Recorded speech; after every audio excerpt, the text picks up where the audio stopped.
You like to cook? You'll be a chef. Interested in education? Maybe you'll become a teacher. I wanted to fly, so I became a pilot. I ended up getting my pilot's license by taking a few courses and then got a job with the Air National Guard. Unfortunately, none of the major airlines were hiring when my time was up, so for about 2 years now, I've been working for a small regional airline. Throughout all of my trials and tribulations, the one constant in my life has been Amy, my wife. My beloved Amy came from a single-parent family of drunkard parents. Amy was probably the only kid in school who was poorer than me. Amy was a freckled girl with a nose too big for her face and jug ears that she tried to hide with her long, light brown hair. We met in third grade and never parted after that. It was us, two kids from the wrong side, against everyone else. I remember the day in junior high when I told Amy I was going to be a pilot and fly. Amy didn't bat an eye. Kevin, if you're going to fly airplanes, promise to take me with you. And I did, and we got married the first chance we got. My height never exceeded 5 feet 6 inches, but Amy grew to almost 6 feet. She was a slender girl with almost no hips. She still had freckles and her nose and ears didn't grow. But to me, Amy was the most beautiful bride in the world. That didn't change after our wedding at the courthouse. Amy followed me from bases in Asia to the Pacific and everywhere in between. Amy made the house cozy whether she was freezing in Greenland or sweating in Panama. Amy was a true bargain shopper. She could stretch my meager paycheck, haggling, making deals on everything from food to furniture. Amy could haggle with anyone. Amy's only weakness was postcards. My God, that woman loved postcards. Everywhere we went, Amy had a postcard of the place. On all our trips around the world, Amy carried boxes of postcards from one end of the earth to the other. Kevin, Amy would say when I pestered her about the postcards, I know where I'm from, but I want to know where I've been, because I'm not going to stop anywhere until we get to the top. We used a bunch of savings plus my meager paycheck and bought a fixer-upper house. It was a beautiful big old house with a huge yard, garage, just full of charm and character. Now, regional airline pilots make less than a manager at McDonald's, and my starting salary was just over $25,000. I didn't care. I had Amy, and I could fly almost every day. What could be better in life? To make ends meet, Amy took a job with a real estate developer. My life consisted of Amy, flying, fixing up the house, and working on the Ford F-250 truck I bought cheap. At first, Amy rode the bus to work, but soon she had a new Camry. Amy said she needed reliable transportation since I was away from home so often. Our life was wonderful, and we christened every room in the house several times, as well as the room over the garage and even the backyard on a few warm, starry nights. Amy was still constantly sending out ads to all the airlines, from American to Federal Express. But due to rising fuel prices and safety concerns, no one was hiring. I was willing to be patient. Life was good. In the morning, I drove to work where Jose, our head mechanic, was waiting for me. Jose helped me a lot with my truck. We replaced or rebuilt every part, from the rear end to the injectors. Jose escaped Cuba more than 2 decades ago on a wholly homemade raft with his girlfriend, now wife Maria, at the age of 18. After his service, he took a profession as an aircraft mechanic. He had many children and was the proudest father you'll ever see. Today, we rode with his youngest son, Angelo, a freshman in high school. "Good morning, Jose and young Mr. Angelo," I said as I buckled my seatbelt. "Jose, we can stop by King One Developers. I need to drop off this cell phone." I picked up my wife's cell phone. Amy had left it on the kitchen table this morning. I wondered if she had forgotten it. Amy was always talking or texting on that little pink box. She was never without it. Angelo, like any teenager, was listening to an MP3 player on his headphones. Seeing the phone in my hand, Angelo pulled out the headphones. "Hey, Mr. Kevin, what a cool phone. Can I look at it?" "Really, Angelo?" I tossed the phone to him in the back seat. Juan was fiddling with the radio when his son Angelo exclaimed, "Oh, someone's going to get lucky today." "What do you mean, Angelo?" I said, turning to face him in the back seat. "Look at this message, Mr. Kevin," Angelo said, turning Amy's screen toward me. "Day 2 of protein lunch?" I read from the screen. "What the hell does that mean?" Angelo suppressed a laugh. "Protein lunch today." The color disappeared from my face. Now watch the next one. Angelo scrolled down the page. There were a lot of messages with some guy and how they were having a good time together. I felt my breakfast was coming to an end. Juan looked at me. Captain, are you okay? You're white as a ghost. Jose turned to all the pilot captains. No, Jose, I suddenly felt very sick. Could you please take me home? I tried to speak normally. Angelo, could you tell me who sent those messages and maybe forward them to me? No problem, Mr. Kevin. Angelo pressed a few buttons on his phone. They're on their way to you now. The sender is one Troy 1K boss. Troy Kingston was Amy's boss, the head of King 1 Developers. How bloody corny. A secretary having fun with her boss and me being the cuckold husband. My God, this was a bad script. Don't worry, Captain, Jose said, turning the car around. I'll have one of the other guys take over your duties for the day. Would you like me to take you to the doctor? No thanks, Jose. I tried not to pounce on him in the car. I just really need to get home and deal with this. The ride home seemed to take forever. Angelo continued to read the messages aloud, each word of which made me nauseous. Next chapter. I barely made it into the downstairs bathroom before I lost my entire morning meal. I splashed cold water on my face and sat on the bathroom floor, leaning my back against the tiled wall. This bathroom was the first bathroom Amy and I had remodeled. We knew little about tile and even less about plumbing, but together we made it work. Our way of celebrating the completion of the bathroom remodel left a smile on my face for 2 days. Maybe Amy's cheating, I thought. Troy Kingston was in his 50s, almost 2 decades older than both Amy and me. He was the kind of guy you think of when you picture a real estate developer.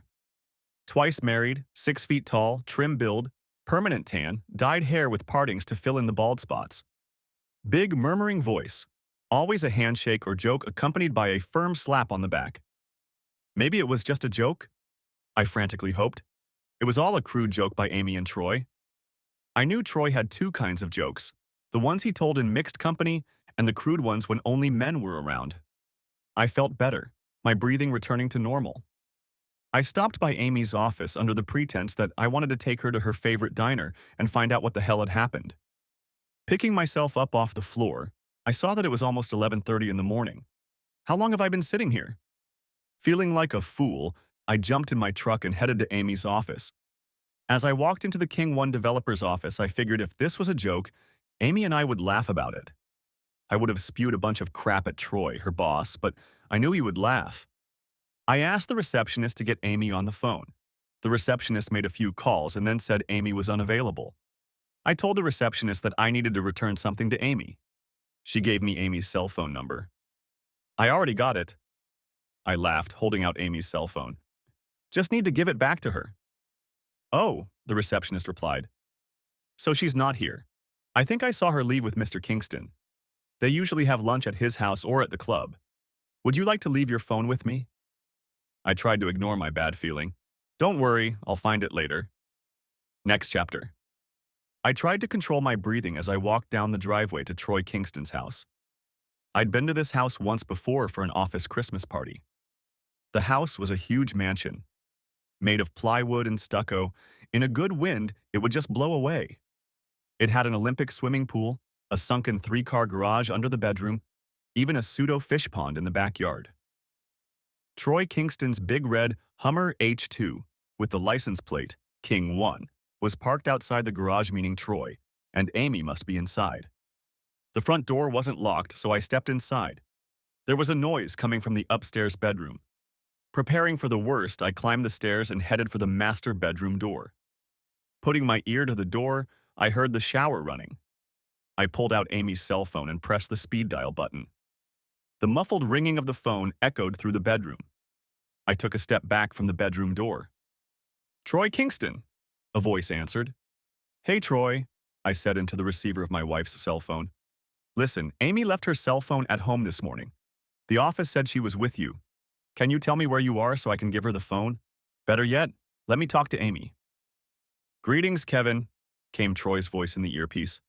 We're on our way back to the office from the club right now. We just finished a working lunch with a client. Stopped by my house for a second to pick up some paperwork.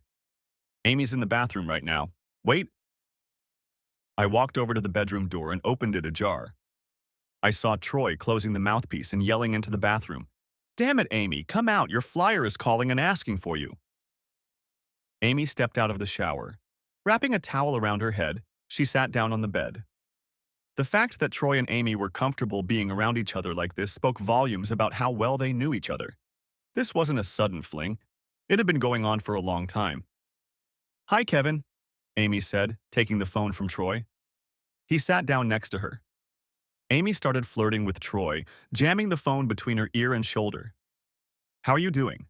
I'm so glad you found my phone. I've been looking all over for it." At that moment, I pushed open the bedroom door and walked in. They both froze at my sudden appearance. "Well, Amy," I said, pointing to her hand, "I don't think you're going to find your phone between Troy's legs, and neither is a cell phone detector." Troy was the first to react. He jumped up and ran into the bathroom, slamming the door behind him. Amy was still lying on the bed. "Get dressed, Amy. Let's get out of here so you can tell me what the hell you're doing letting our marriage go to shit." "No," Amy said. "What?" "Kevin, I'm not going anywhere with you. I'm sorry you caught us like this, but I like living like this." I was stunned. "You like living like a cheating slut?" Amy's eyes flashed slightly. "I didn't mean to offend you, Kevin, but I'm used to a better lifestyle than what you can provide. Troy can give me something you won't be able to do for a few more years, if at all. This," I circled my hand around the room, "this is what you're throwing away our marriage for?" "I'm not throwing anything away, Kevin," Amy said calmly. "I'm making a choice. We had a good marriage for almost 15 years. I was a good camp wife who followed you around the world, lived like a beggar, and it was fun at the time. But now, I deserve better, and I don't intend to live the next decade clipping coupons and scrounging for bargains." She removed the towel from her hair. "I'm sick of shopping at Walmart looking for half-price toilet paper. I want everything at once. Not wait until I'm too old to enjoy it. You can't compare to what Troy has, and anything you can give me today doesn't compare to that. Troy knows how to treat me better than you do. I ask you to respect that and my decision." I was stunned. My mind just blocked. "Respect what, Amy? A cheating wife and a man who hides in the bathroom?" Amy just shrugged, looking back at me. All the oxygen was gone from the air. I needed to get out before I passed out. I tossed the phone to Amy. I gave Amy the middle finger. "Regards, Amy." I turned to walk out the door as I suddenly said over my shoulder, "You two deserve each other. I have flights tomorrow. Get out of my house." Next chapter. For the rest of the month, I was confused. They say grief goes through 7 stages, but I couldn't get past the shock and denial for 2 weeks. How could Amy do this to me? Had I missed so many signs? Was I really such an ignorant fool, unable to notice what was right in front of my nose? I was trained to notice little things before they turned into big problems. A professional was supposed to notice the slightest signs such as a change in air pressure and engine noise, but how could I completely lose situational awareness in my own life?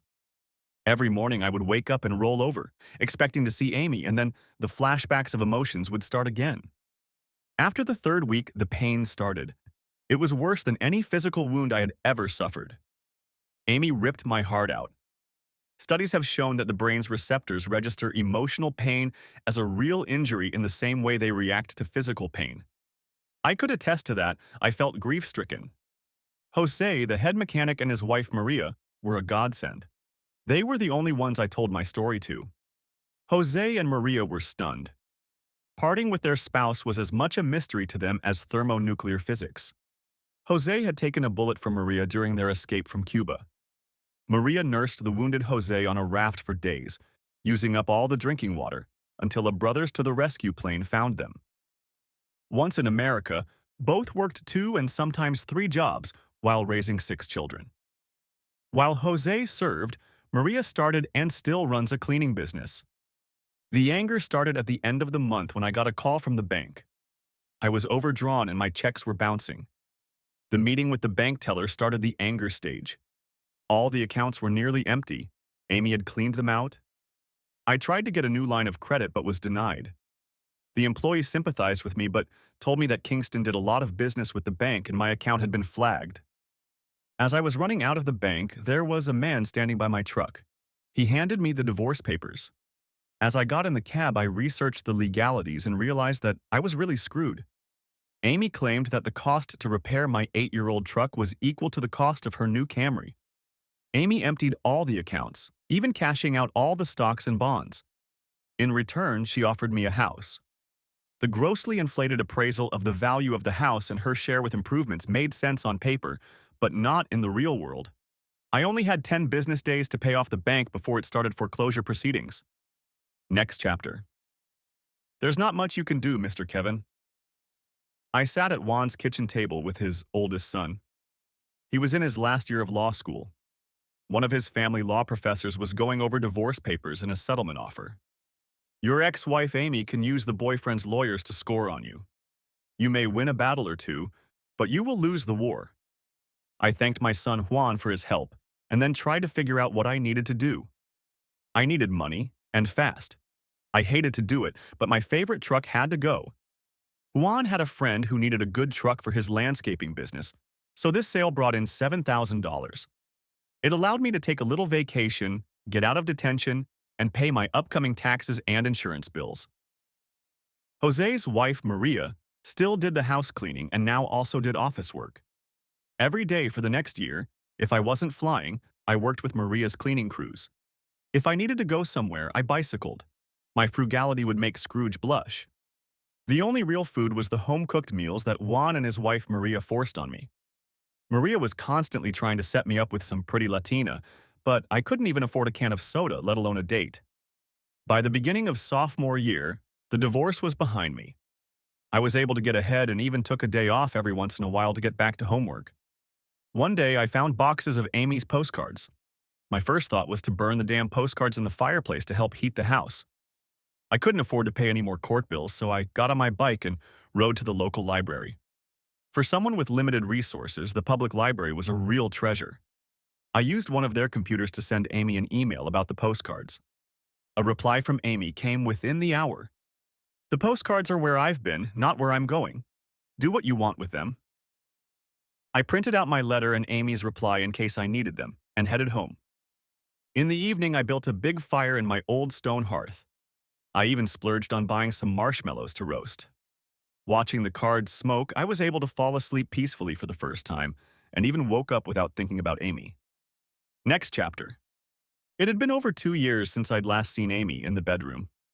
Late one Friday night, I was driving back from the city to our small airport. We were taxiing down the runway when the flight attendant of our small plane poked her head into the cramped cockpit. "We have a passenger problem," the flight attendant said. "We have a guy who's had a few drinks and won't turn off his cell phone. Very rude and belligerent." "Tell him it's an FAA rule," I asked. "Yes," she replied. This guy called me several different names. We were sixth in line for takeoff, so I told the first officer I'd take it from there.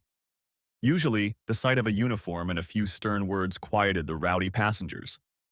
This happened once every few months. It was annoying, but not a problem. As I got out of the cab, I was surprised to see a flushed Troy Kingston sitting in the fourth seat, talking on his cell phone. He was yelling at some poor henchman on the other end. What shocked me even more was Troy's seat companion. It was my ex-wife, or what was left of my ex-wife Amy. She was wearing more bling than Mr. T had. Amy's hair was styled and dyed white, almost bleach blonde. Her once generous nose was gone, replaced by a tiny button. Amy's ears no longer protruded, but were cropped just enough that they were not visible. Her lips, however, were plump like a trout's. All the freckles were gone, and the skin on her face was so stretched that it resembled an inflated balloon about to burst. There were probably 10 pounds of plastic in her new screw-on fake bean. At least I knew where the money from our accounts was going. Good thing Amy didn't waste it, I muttered to myself. Gathering my thoughts, I went into professional pilot mode. "Mr. Kingston," I began, standing over the seated Troy, "I must insist that you turn off your cell phone immediately. It could interfere with the safety of this airplane and put you and my passengers in danger." Troy noticed me for the first time. "Back off, flyboy. I paid for my ticket. I'm trying to save a deal that's worth more than you and this shitty airline combined." "Amy." I turned to her across the seat. "Could you please talk some sense into your traveling companion?" "Don't talk to her, you penniless asshole." Troy pounced on me. Just because you're driving this flying bus doesn't mean anything, so back off. He went back to his conversation. I looked at Amy, but she only turned away to look out the window. Sighing, I walked back to the booth and picked up the microphone. Ladies and gentlemen, I apologize for the delay, but we will be returning to the terminal for a few minutes. Please remain in your seats and we will continue the flight as soon as possible. I appreciate your patience. My first mate was already leading us out of the cab lane back to the gate. He had alerted airport security and they had gathered to await our arrival. It was not a pleasant experience for Troy Kingston. 3 inappropriately boisterous airport police officers boarded the plane, followed by a Department of Homeland Security officer. Troy was let out in handcuffs. The Department of Homeland Security officer told me that Troy would be charged with interfering with an airplane crew, endangering the safety of an aircraft, and a host of other charges. Since the plane was on a runway, these are all federal crimes. A DHS spokesperson explained that Troy will spend the weekend in a holding cell because federal court does not sit on weekends. As a bonus, he will be placed on the no-fly list as a flight risk. He will be automatically banned from any air travel for the next 90 days. Good luck getting on the do-not-fly list. To top it off, Troy was billed for the fuel used to get the plane to the runway, as well as landing time and other ground staff costs. That wouldn't happen to a nicer guy, I thought as we taxied onto the runway. Next chapter. Jose, his wife Maria and I were sitting at the kitchen table. Their middle daughter had just started medical school. She's so smart, my daughter. Jose had a few drinks to celebrate. She's going to be a rocket surgeon. I smiled but declined his offer to fill my glass. Jose had a right to be proud. Seeing Jose with his wife Maria made me sad for a moment about Amy and me. Not like that worthless Amy, Maria said. Captain, why don't you let me find a beautiful Latina for you? I'll treat you well. I hid a smirk. Maria never lost her accent and always tried to play matchmaker. Maria, you know I'm a little nervous after our last meeting. Huh, Maria interrupted, and then muttered something in machine gun Spanish, addressing her husband Jose. Captain, you'd better do without that wife. She's no good for anything. No argument, I replied. Maria moved closer to me. Amy didn't know what she had. Amy's old wife is sad now, not happy. I perked up my ears. It seemed that for the most part I had already forgotten Amy. Being upset with her was like taking poison and waiting for the other person to die. But everyone loves gossip, especially if it involves your ex-wife. Come on, Maria, what do you know? I teased her. Maria, with her small army of cleaners, housekeepers, and assistants, had an intelligence network that the CIA and Israeli Mossad would envy. Well, Maria began, my girls say Amy isn't that good. There are no wives like her anymore. They're afraid she'll try to steal their husband too. The other wives call Amy lemon pie. Amy throws a lot of parties, the other wives don't come. Some husbands come, but they look at Amy like a dog looks at meat. She doesn't like it, and Mr. Kingston gets angry. No more parties. I stifled a laugh. Amy is angry that Mr. Kingston won't marry her. He doesn't give Amy much money and she complains a lot. The girls say Mr. Kingston doesn't trust Amy. He doesn't want Amy to leave home. Mr. Kingston constantly checks Amy's phone and, as you say, often interrogates Amy when she returns from trips. One day, Mr. Kingston hired a private police force to keep an eye on Amy. Amy found out about it and was very angry. I poured myself a drink. Well, Maria, what else would you expect? There's no honor among thieves and crooks. I hope they enjoy looking over each other's shoulder all the time. Marie continued. She was on a roll. I always send the elderly ladies to Mr. Kingston's house. He's a bad man, always trying to touch the younger girls. Amy always blames it on the girls, complains to me that the girls treat Mr. Kingston badly. I know that's not true, but I'm not saying that if Amy can't satisfy Mr. Kingston, why blame the girls? No one wants to clean his house. He never tips his employees. Stop talking about Amy's silly old wife, Jose said. Captain, you and I are going golfing tomorrow. I won a round of golf at 9 Rivers Country Club last week in the church raffle. You play golf, Jose? I asked. Yes. Jose looked at Maria, his wife. When we came to America, Maria saw that all successful Americans play golf. So Maria bought me golf clubs on sale and made me take lessons. And all the kids, too. But that damn wife will never let me rent a golf cart. Maria looked at her husband sternly. We need to save up money for college for the kids. You're not a cripple. God gave you good legs. It would be an insult to God if you didn't use the legs he gave you. Jose threw his hands up, but I noticed a hint of a smile on their faces. Jose reached for Maria's hand. I finished my drink, wished them both good night, and got up to leave. Next chapter. Jose brought his son's clubs for me to use. I had sold mine at a yard sale a long time ago to make some money after my divorce. It was a beautiful day. The first time in a long time I hadn't flown, worked, cleaned, or done chores around the house. My good mood was broken as I stood at the entrance to the clubhouse. On the wall hung a large picture of Troy Kingston and Amy. Troy was a board member of the Nine Rivers Country Club. The picture was of some award or event they were attending. Jose saw me looking at the large framed photo. He caught my sour mood. "Captain," Jose said, pointing to the entrance, "look over there and tell me if anyone is coming." "Why?" I asked. "Shh," Jose replied. "Just look over there and stay alert, okay?" I stood with my back to Jose and stared at the entrance for a few minutes, feeling like a fool. Finally, Jose said, "Okay, that's fine. We can go." I turned around and snorted loudly when I saw what Jose had done. Jose took a thick black marker and drew a mustache, teeth, and devil horns on Troy's picture. The resemblance to Amy was no better. Big nose, big ears, eyeliner, a scattering of moles. "What are you, 12 years old?" I exclaimed. But my mood was improved by Jose's youthful antics. "Come on, Captain. Let's go play golf." Jose grinned, and we picked up our bags. I was having a lot of fun as we approached the seventh hole. There was a couple standing on the green in front of us. An elderly man was making a shot. We were silent, waiting for him to finish. Suddenly, he dropped his club, grabbing his arm, and fell to the ground, gasping for breath. Jose and I dropped our club bags and rushed to the green.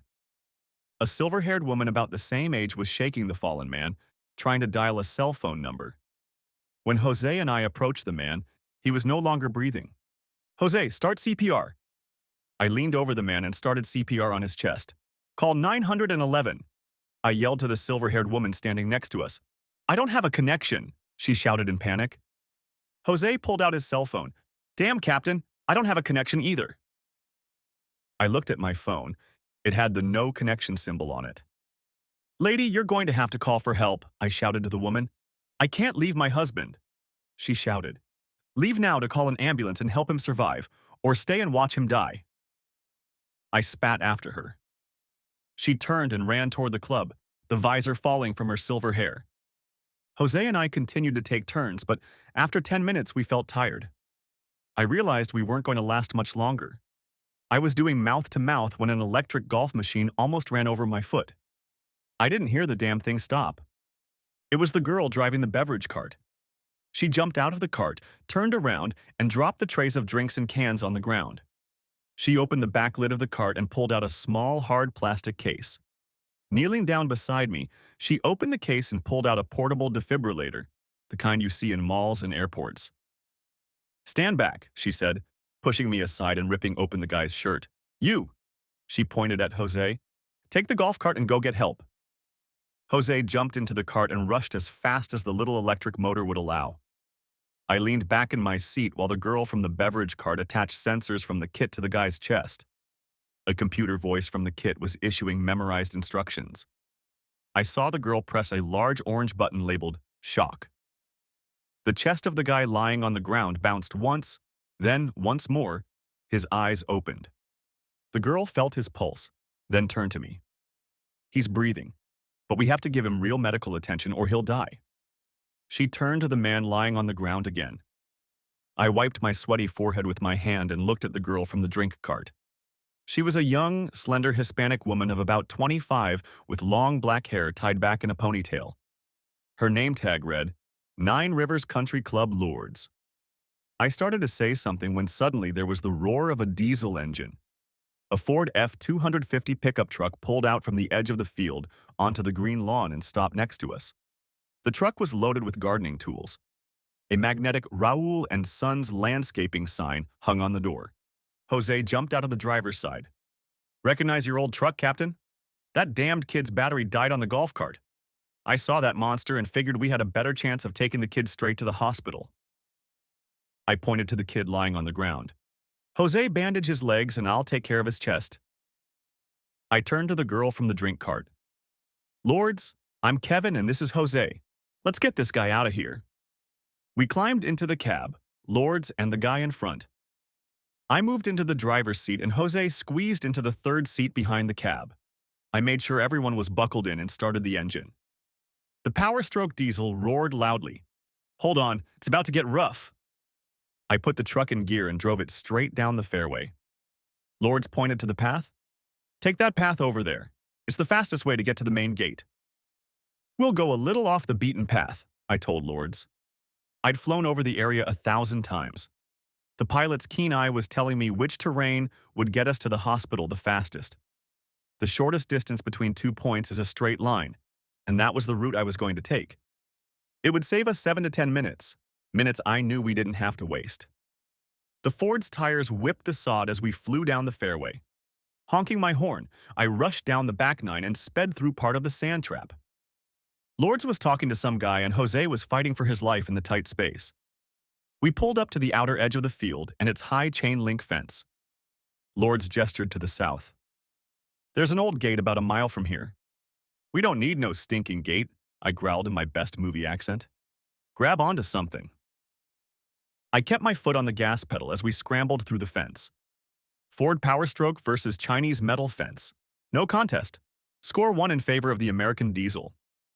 Hey, Captain, got a signal, Jose said, holding out his phone as we raced down the road toward the hospital, accelerating the speedometer into triple digits. Lords snatched the phone out of Jose's hands. She dialed a few numbers. Lords must have gotten through to the hospital because she pronounced medical terms that sounded to me like katok, pulse, all in Greek. Lords slammed the phone down. I grinned and said, not bad for a booze merchant. The tires squealed as we rolled up to the hospital entrance. Lords threw me a hard look. I'm a nurse, dumbass. Oh, was all I could mutter as we stopped at the entrance to the emergency room where a medical team was already waiting for us. Next chapter. After that, Jose and I were local heroes at the airport for another week. However, no good deed goes unpunished. About the same amount of time later, I received a registered letter from the Nine Rivers County Club. It contained a detailed bill for the damage my little outing had caused to the golf course. The total repair amounted to $247, $88.12. The letter demanded immediate payment, cash or bank check, or the matter would be referred to their legal department. I laughed out loud, crumpled the letter into a ball, and tossed it in the trash. You can't squeeze blood out of a turnip, I thought to myself. I never found out who the guy was or if he ever recovered at all. He must have been a big shot because as soon as his condition stabilized, an ambulance helicopter took him to a waiting air ambulance plane for dispatch. I tried calling Lords. The operator at Nine Rivers Country Club curtly informed me that Lords no longer worked at Nine Rivers. I made inquiries on my own for about a week before enlisting the help of Jose's wife, Maria. It took Maria about 15 minutes for her Latina Women's Network to come up with chapter and verse about Lords, from phone number, address to shoe size. Maria began talking about Lords as if she were giving a briefing. Lords was 26 years old, the only daughter of her father, an immigrant worker whom Lords cared for until his death. Her mother died when Lords was still a child. She never married, had just gotten her nursing degree but had yet to take the nursing exam, and worked the 3 p.m. to 11 p.m. shift at Mercy Nursing Home. Lords rented a room, wasn't dating anyone, and loved vanilla ice cream with sprinkles. That's it? Maria teased when she was done. No birthmarks wanted or warrants? Maria looked at me with a smug smile. Lords is a good girl, goes to Mass every Sunday at St. Paul's. Would you like me to set you two up? She rummaged in her pocket for her cell phone. No, Maria. I jumped up. Thanks for the cell phone and Lords' address. I think I'll take it from here. I heard Maria laugh as I walked out of her house. Next chapter. The next day, Lords was waiting for me on the steps of the house when I approached her with flowers in my hands. Lords saw the surprise on my face. She smiled. Why did you wait so long, Kevin? How, you knew I was coming. I stammered. The Latina Women's Network works both ways, Kevin. Lords laughed. She stood up and took my flowers, then turned to walk up the stairs. You haven't had a chance. Stay there while I put them in water. Lourdes was a pleasure to talk to.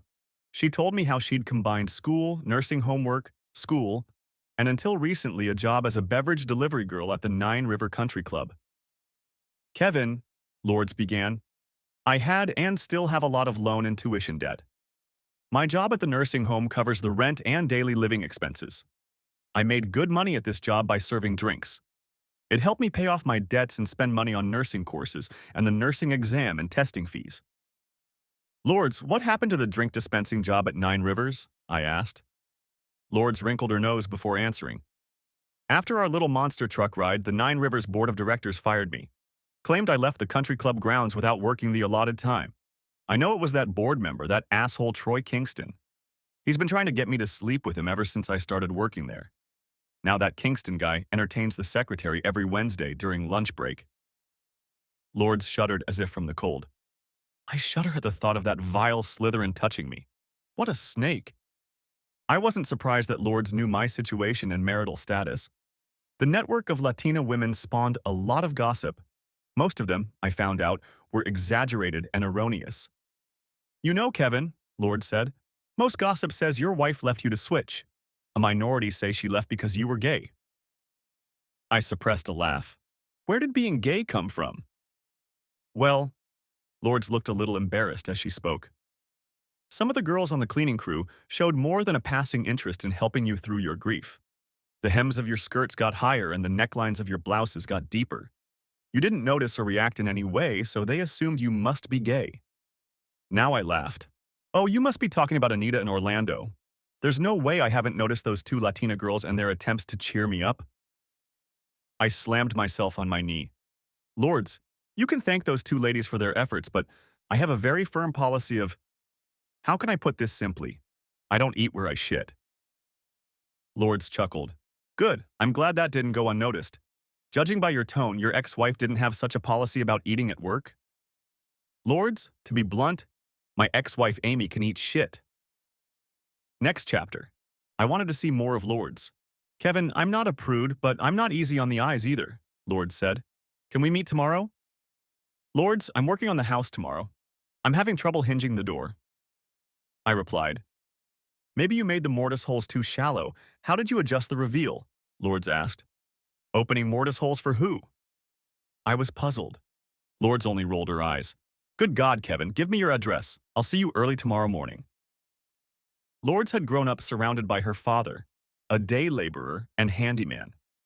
What Lourdes knew about home repair and remodeling could rival the gang from the former TV show This Old House. When she didn't know, Lourdes would show up at my house with one of her residents from the nursing home where she worked. This home was home to retired craftsmen of every imaginable profession. These old folks loved to get out of the house and spend the day teaching us their specialties, from tile work to plumbing. It was like our own union of home remodeling contractors. Because of our schedules, we didn't have a lot of free time, but every spare minute we had was spent together. With each meeting, Lourdes and I grew closer, but it wasn't the closeness I dreamed of. Next chapter. The night went better, and the morning was even better. Lourdes, I've been thinking about this for a long time. Will you move in with me? Kevin, I'm not some slut moving into any bed after a night out, Lourdes replied. Lourdes, I'd like you in my bed every night. I sat up in bed, admiring her. But that's a more reasonable suggestion, too. It'll be cheaper for us to live together than apart, and you'll save money on rent. It'll help you reach your goal faster, getting into nursing school, passing the nursing exam and all that. Kevin, I'm not a freeloader, Lourdes replied. I'm not some whore trading my ass for free room and board. I always pay for everything. You're still going to pay, Lourdes. I grabbed her towel. I'll still trade you the repairs you make to this house in lieu of rent. Personally, I feel like I should be paying you for everything you've done. I get more value out of the deal. Lourdes tossed the towel aside, then sat down on the bed next to me and thought. I held my breath. Finally, she turned to me. Kevin, do you think your friend Jose will lend us his truck to move my stuff on Friday? Next chapter. We had been together for over 6 months now. The house had never been in better condition, and I was happy. Of course, I was still working, cleaning the house and flying all my legally mandated hours. But then Lourdes came into my life. I wanted to ask Lourdes to marry me, but I knew she wanted to get her license and have a career before settling down. The housing crash affected even our city.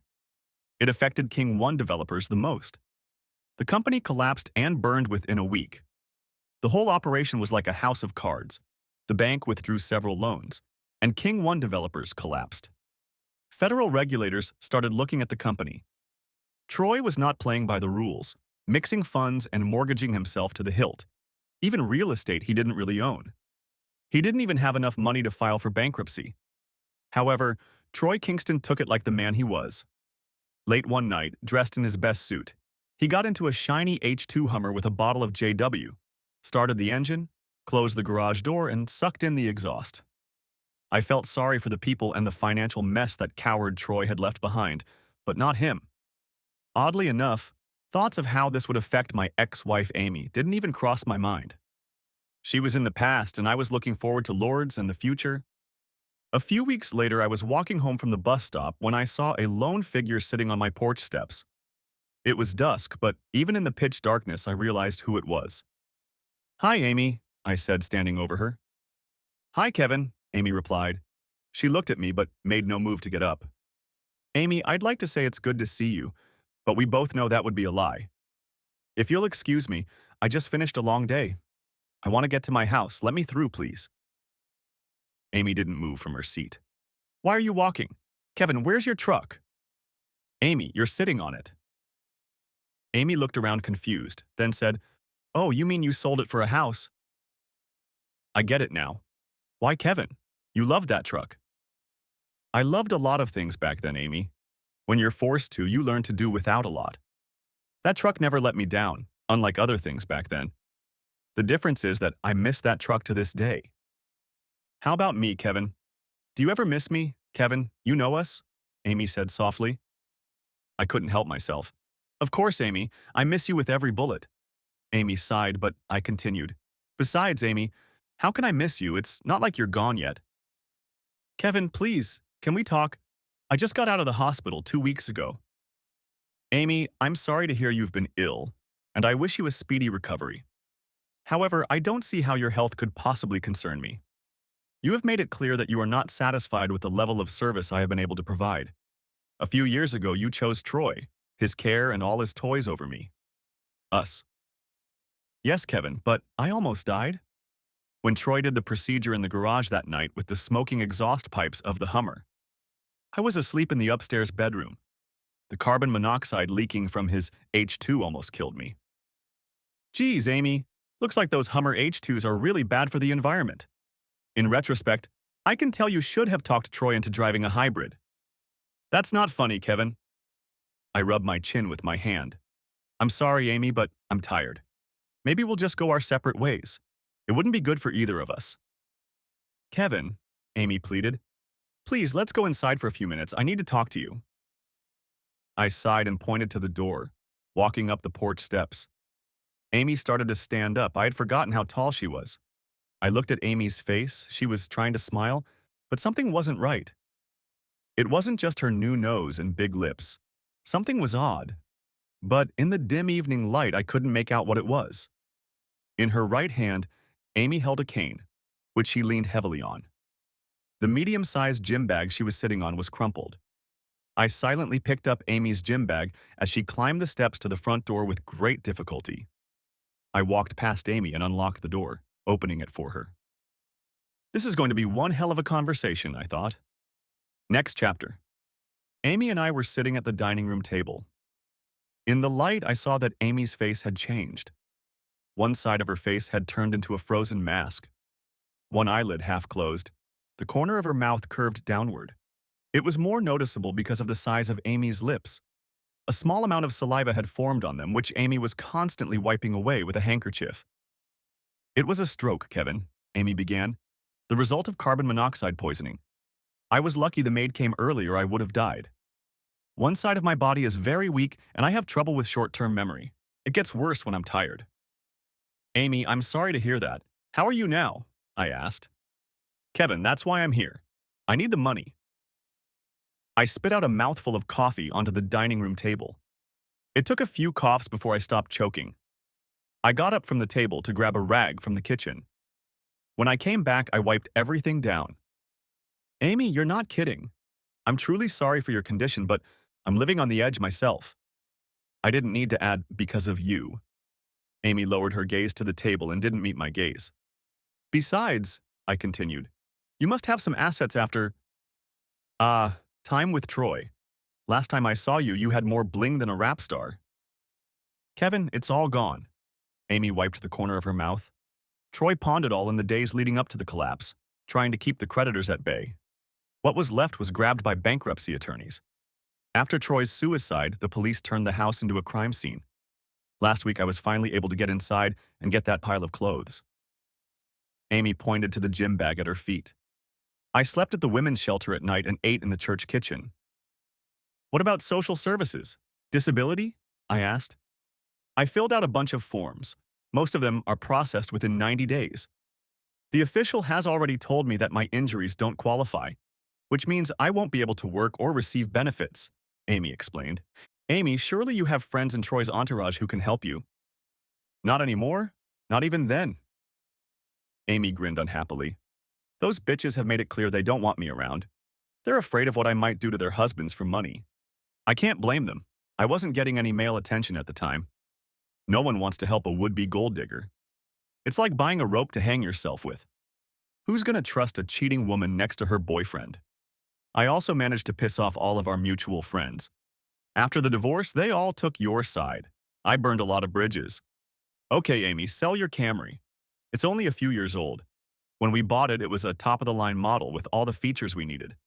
It will provide a quick source of funds, I suggested. Amy's face turned red. Kevin, the Camry was never mine. Troy bought it for me when he and I became friends. As I found out later, the King One developer owned the rights to it. The bank confiscated it along with everything else. I was surprised that after all these years, this new information had reawakened my restrained emotions. It suddenly seemed to me that Amy's infidelity had happened yesterday. I tried to restrain my tone. Amy, you bought that car less than 4 months after we moved here. You started having fun with that bastard before the ink on the mortgage was even dry. No, Kevin. Amy looked away. Troy and I didn't start doing it until 6 months after I started working. I'm sorry, Amy, I said sarcastically. I didn't mean to imply that your virtue was somehow compromised by waiting another 2 months to spread your legs. Damn it, Kevin, don't think I don't know I screwed up. This is really hard. I never wanted us to end up like this. It just stunned me. Amy looked at my blank face. Kevin, are you sure you want to hear about this? Sure, Amy, why wouldn't I? I waved my hand. They say the truth will set you free. Go ahead and try. It's not a try, Kevin. I just want you to know that nothing was your fault. It was all on me. I got caught up in it. You didn't do anything. It was great at first. When I started working at King One Developers, they treated me like a queen. Troy always drove everyone away and picked up the check. It was such a change. I didn't have to look at the prices on the menu, count change, or worry about the cost of anything. He started paying attention to me. Troy knew all these important people. They treated me like I was somebody. You were somebody, Amy. You've been my wife, my partner since we were kids. Isn't that enough? I know that now, Kevin. I just wish I'd remembered it then. It all started the day you left for 3 days on a charter flight. Troy took me to a political fundraising dinner for $2,500 a plate. Kevin, my dinner alone would have been enough to cover 2 months of our mortgage. Did you take chicken or fish? Kevin, stop it. I'm trying to be serious. Troy was really nice to me for a few weeks, but this was a big deal. Troy bought me a $2,000 evening gown just for this evening. He didn't even ask about the price. He acted like it was a small thing. Everyone thought I was Troy's girlfriend and treated me very well. We sat at the same table as the former Vice President of the United States. I was consumed by it all. The people, the glamour, the power. I just lost my head. It was like something I used to play as a kid. I was totally enthralled by it all, and I was walking on air all night. Somehow Troy and I ended up in the parking lot and had a lot of fun in his H2 Hummer. The valet must have gotten a hell of a tip, I commented. Kevin, please, it wasn't like that, Amy objected. What do you call it, Amy? Stylish? Having fun in the parking lot. More like a $20 hooker on a street corner. You lowered the moonroof to make it more romantic. Did you give old Troy a blowjob in his Hummer? Amy at least blushed, but continued. I was so embarrassed the next day, feeling guilty and afraid you'd find out. I stuck to you like glue when you came home to make up for the time I spent with Troy. Wow, Amy, and here I thought that's how you paid all the plumbers. Kevin, I swore it wouldn't happen again. I was going to be the best wife. We were going to be the best couple ever. I was going to quit this job first thing in the morning. But Troy was full of apologies, begging me to forgive him, claiming we'd both had too much to drink, couldn't help ourselves. It was an accident that would never happen again. He didn't want to lose me as a valued employee over a one-time mistake, blah, blah, blah. He was so smooth, and like a fool, I bought it. If you remember, a week later, a few secretaries, myself, and other executives went with Troy to the coast to complete a huge project. He chartered a large private jet. It was so exciting to see Troy close a multi-million-dollar deal. On the way back, everyone was celebrating. A few drinks, a joyous hug, and suddenly in the airplane bathroom, Troy and I, you know what I mean. I couldn't help myself. Amy, I can see how all this elegance has made you weak. Kevin, I'm not proud of what I did. I'm not making excuses. I'm just telling you what happened. After that trip, I just gave up and started enjoying the lifestyle. Gambling, fine wine, expensive food, jewelry. At first it was only during outings, then it evolved into dinners with a few midday guests. Soon I became so comfortable that I began to resent you in the way we were living. It was then that I realized I had put our relationship in jeopardy. The saddest part is that it wasn't really Troy's money. It was King One developer's money. Troy didn't have any money of his own. Most of his paycheck came from his two ex-wives. His Hummer was leased. Even the house, the Rolex watch, and almost everything else was in the company's name. Amy looked at me. Well, Kevin, that's my sad and pathetic story. Do you have any questions? Just a couple, Amy. I folded my hands on the table. If you had the lifestyle you wanted, why didn't you divorce me right away? Why did you spend another year and a half secretly cheating on me? What's the thrill of living between the wealth of Prince Troy and the rags of a pauper husband? Amy looked away. Kevin, at first it was because I didn't want to hurt you. We've been together since elementary school. You were my best friend. I kept telling myself that I was just going through a phase. It would be over soon. You'd never know. You wouldn't be hurt. We'd live happily ever after. But it was hard. All these things I didn't have before made me feel like royalty. For the first time, I wasn't a kid standing at the candy store window looking inside. I kept putting off the end of my time with Troy. I was a fly drowning in honey. Amy wiped the saliva leaking out of the corner of her mouth again. That day you found me in Troy's bedroom stunned me. I was in a state of panic. I was sure you'd never take me back after what I'd done. But what could I do? I was past the point of no return. Half a loaf with Troy was better than nothing.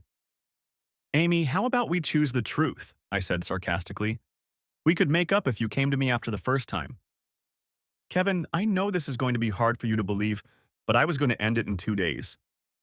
Even if you hadn't found out, I was going to quit my job and end the whole sordid affair that same Friday. I was determined to devote myself to you, to us, our marriage, and our future. My resignation letter was already typed, signed, and dated. It was sitting in my desk drawer at work. Nice try, Amy. Now you're making me feel guilty for barging in on you and Troy. If I had waited 2 more days, all of this could have been avoided. It's all my fault. I was such a fool. There was irony in my voice. I bet you don't have that letter with you now, do you? No, Kevin. I can neither prove nor disprove it. It won't help now, but after I moved in with Troy, I got bored. Everything revolved around Troy. I had more fun on my own. Okay, Amy, that's a standard question for guys. Is it because Troy was better in bed than me? I could see that Amy was hesitating, trying to think of an answer. If I need someone to lie to me about my abilities, I'll hire a prostitute. If you're not a prostitute, you don't need to lie. Let's find out the truth. Kevin, Amy began, you and I were the first, and before Troy, you were the only man. We were always good together, no complaints. But Troy was, well, older, more experienced. Troy had many partners during that time. I just felt like I owed Troy, for everything he'd done for me and given me. You mean payment for services rendered? I asked. Kevin, I wasn't a prostitute or a whore, if that's what you're implying, Amy replied cheerfully. Amy, what do you call someone who does it for a product or favor? That's different, Amy stated stiffly. If it walks like a duck and quacks like a duck, it's a prostitute by any other name. I began. What's the matter? You're even having fun in my house? In our bed? No, Kevin, never, Amy exclaimed. Troy wanted it. But for me, it wasn't about the entertainment or the affair or Troy or even you. It was about lifestyle, about things, people, places. For the first time in my life, I was doing everything upscale. I wanted to get away from it, rise above it. Amy looked around the dining room. And not go back to it. Amy, it seemed like Troy had no problem sharing you for a year and a half while you were cheating on me. Did he continue to be as generous with his friends or other people after you moved in with him? Troy was very jealous, Kevin. Troy wanted me to cut you off from him after he and I started, you know, but I ignored him. I never had a relationship with both of you on the same day. Troy loved to put me out there, but hated it when I hung out with other men and constantly accused me of hanging out with him. Ironic, because now I know he had girlfriends all over the world, not to mention the escorts and call girls he invited when he went out of town. However, Troy always made sure it was just the three of us, no one woman. I did give in once, though. It was with his second wife, who Troy was still on good terms with.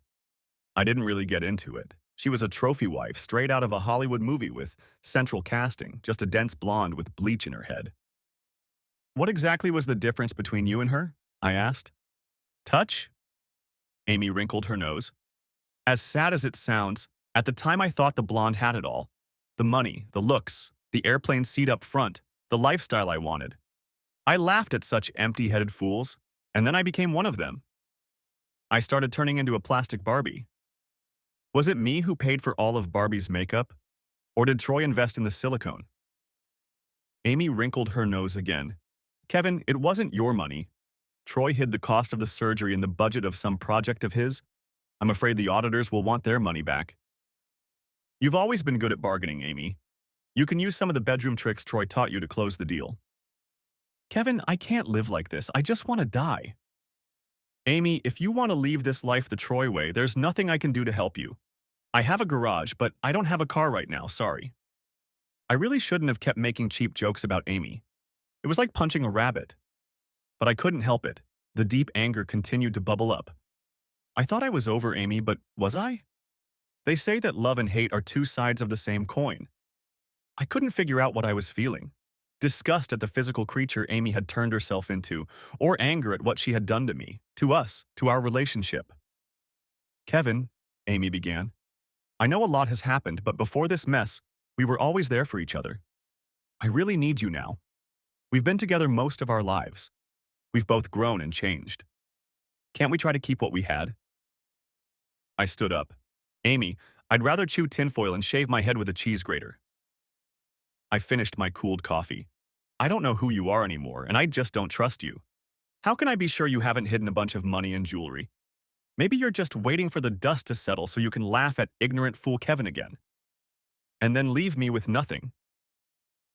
Amy leaned back in her chair, losing hope. I'll never leave you again. Please, I need your help. I'm sorry, Amy, but I can't afford to take that risk anymore. The stakes are too high. I can't help you. Can't or won't? Amy asked. What difference does it make? I replied. At that moment, the door opened and Lourdes walked in.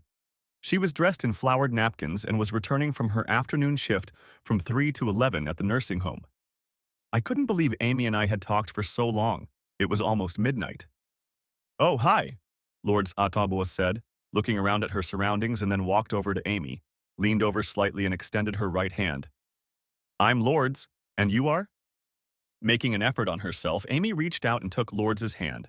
I'm Amy. Lourdes froze in shock, but quickly regained her composure and looked at Amy again.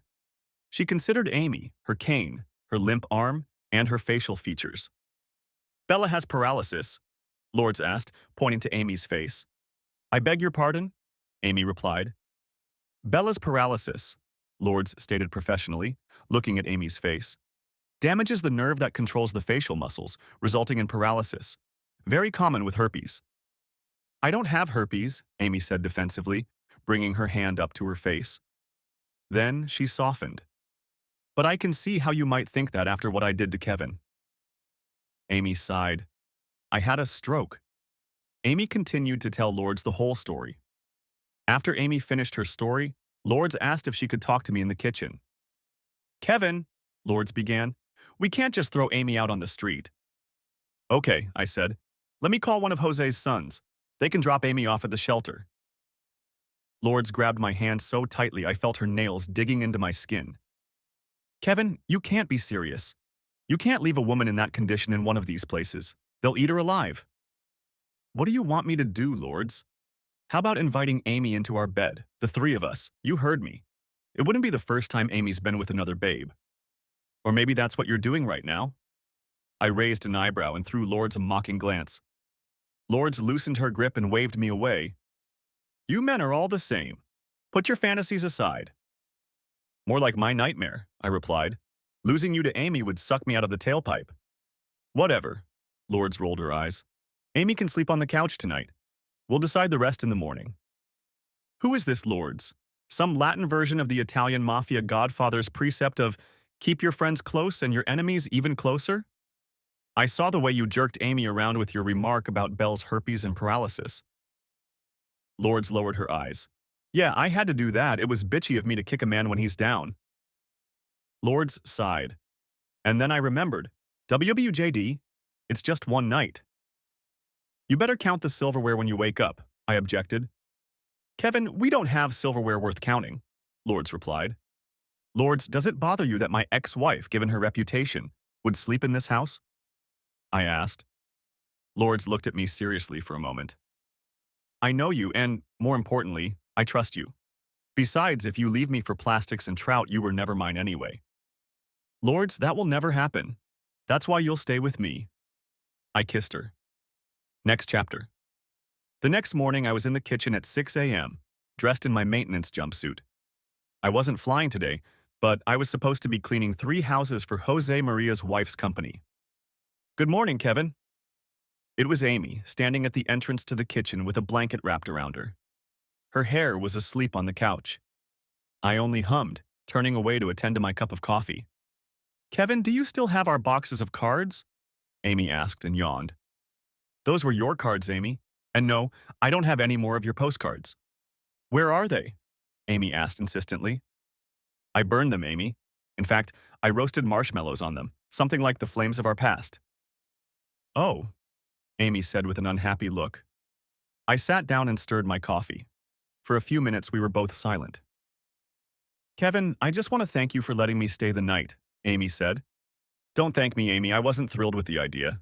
Thank you, Lords, I replied. Yes, Lords. Amy paused. You and her, she interrupted. I didn't answer anything. My relationship with Lords was none of Amy's business. Kevin. Amy started wiping saliva from her busted lip. I don't know if I said that last night, but I'm sorry. Sorry for what, Amy? For cheating? For leaving? For taking all the money? Ruined our marriage? Lied? Trying to take more money after bankrupting me? Came back to ruin my life? Or do you want your life to no longer have all these toys Troy gave you? You need to be more specific. I'm sorry I wanted something more than you did, Amy said softly. That sounds more like buyer's remorse to me. I stood up and poured the rest of my coffee into the sink. Tell me, Amy, if the house of cards hadn't collapsed and you still had all the advantages of the last 3 years, would you still be here today? Kevin, I'm sorry I left you, I heard Amy say as I rinsed my coffee cup. I felt a touch on my shoulder. I turned around. Standing in front of me was Amy. I see someone is glad I stayed the night, Amy said. Don't flatter yourself, Amy. Kevin, I meant what I said last night. I'm yours and yours alone.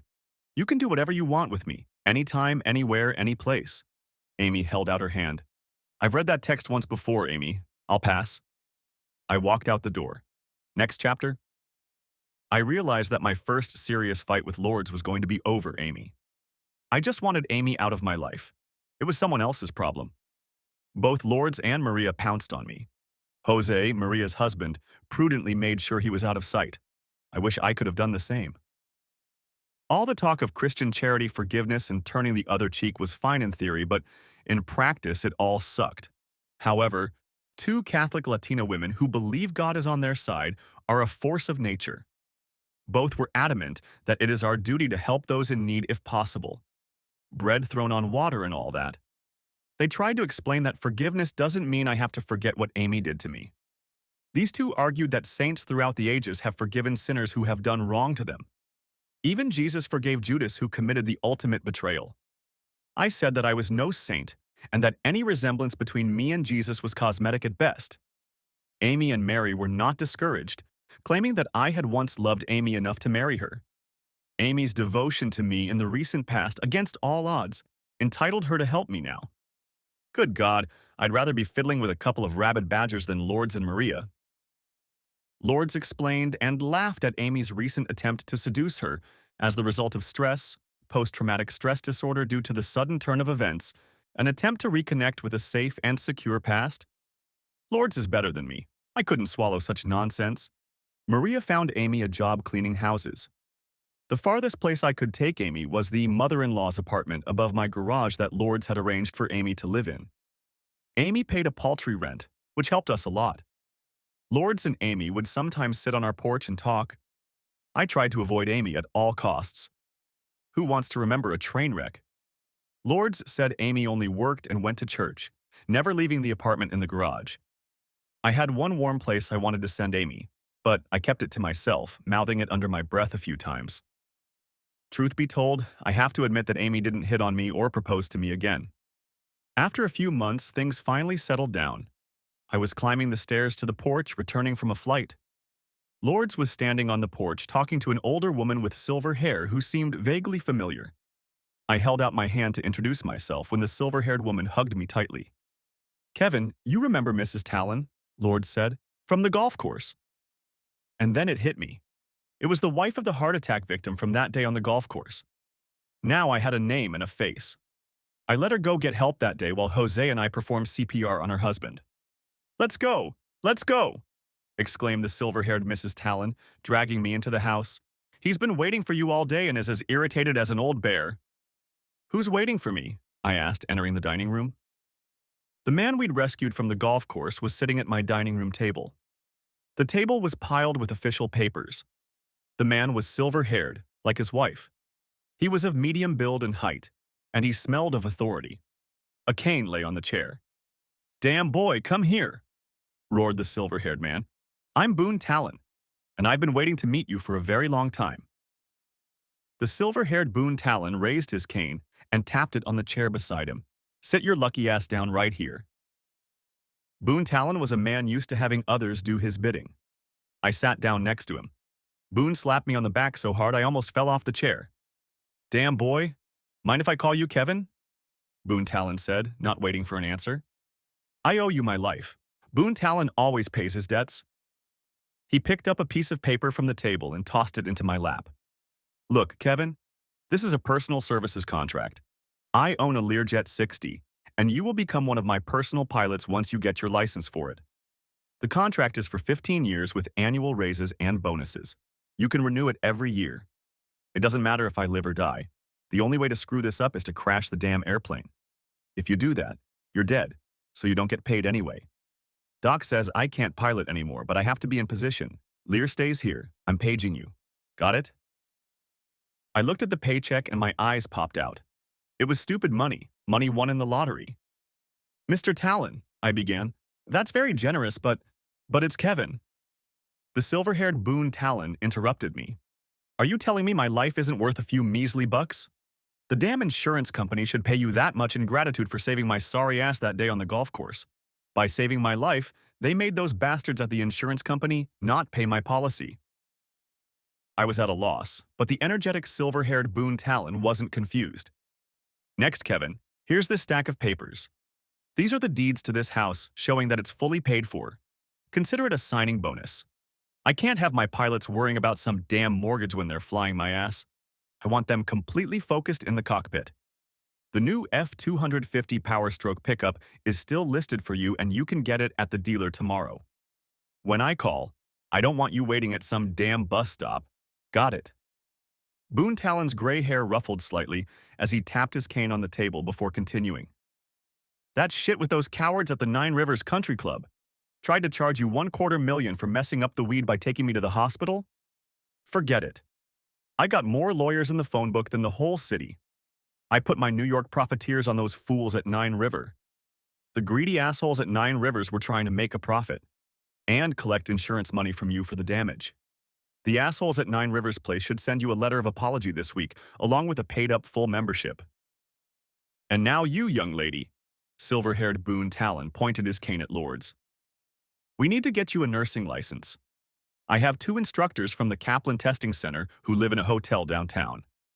They will be your personal tutors. I want you to pass this test in 90 days. After that, All Saints Hospital will hire you to work in pediatrics and cardiology. After a year, you'll be trained to be my flying nurse to please the damn insurance assholes. Among the massive papers on your desk is a contract for you. Your student loan debts are now a thing of the past. They're paid in full. Besides, I do a lot of flying on my airplane with the kids, so you'll do well in school. Lords jumped up and hugged Boone Talon tightly. Careful, honey. Boone Talon teased Lords. If a young babe touches me like that, it'll drive my pace setter crazy. Mr. Talon, I turned to our silver-haired benefactor. I don't want to show a gift horse in the teeth, but Jose, my chief mechanic. Boone Talon interrupted me. That Cuban guy with the stubborn Latin wife, Maria? Boone Talon grinned. I'll cover for him. Jose is going to Bombardier Lear to get qualified in a Lear 65 series airplane. That airplane is in service with your old airline. Jose is going to be in charge and get a big pay raise. I couldn't get Jose or his wife, Maria, to take a dime. It took me a few days to find all the universities his family attends. All of their children's tuition is fully paid for, as is housing, books, any loans and fees. I'd rather deal with the IRS than deal with his wife, Maria, again. Her cleaning company has a big contract increase coming up. Just don't tell her anything. Bill Talon rose from his chair, leaning on his silver cane. Now, before I go, one last thing. You two, take your bodies to a preacher, a priest, a justice of the peace, a rabbi, an imam, whatever. I don't like my employees to live in sin. Next chapter. Lords and I got married after all. I wanted a small and simple wedding. Lords, Maria, and the rest of the Latina women were on top of it. They informed me that my participation was for Jose and I to pick up our tuxedos and show up at the church on the appointed day and hour. It was a grand event at the Nine Rivers Country Club. Boone Talon, our wealthy patron of the arts who gave us a heart attack on the golf course, loved a good party. He insisted on paying for the entire event, including a cruise for the newlyweds, a wedding gift, as Boone Talon called it. Amy was there. She's gotten stronger, but she still needs a cane to get around. Because of her short-term memory problems, she seems a little scattered at times. Routines and a house cleaning schedule help her stay on track. Amy still rents our small apartment above the garage. I treat Amy politely but warily, like a dog that once bit you. Sometimes Amy goes out with a guy who is part of one of the cleaning crews. They met at church, and I wish them luck. My new job has combined 2 of my loves, Lords and flying. Lords sends Amy postcards from wherever we fly, no matter how big or small. Amy and Lords still sit on the porch in the evenings while Lords discusses with Amy all the details of where the postcard is going. However, that will soon stop as Lords will have to give up flying for a while. The good news is that I'm going to be a proud papa. Soon I will have 3 loves. The end. Thanks for watching, hope you enjoyed it. Subscribe to my channel and stay tuned for the next videos.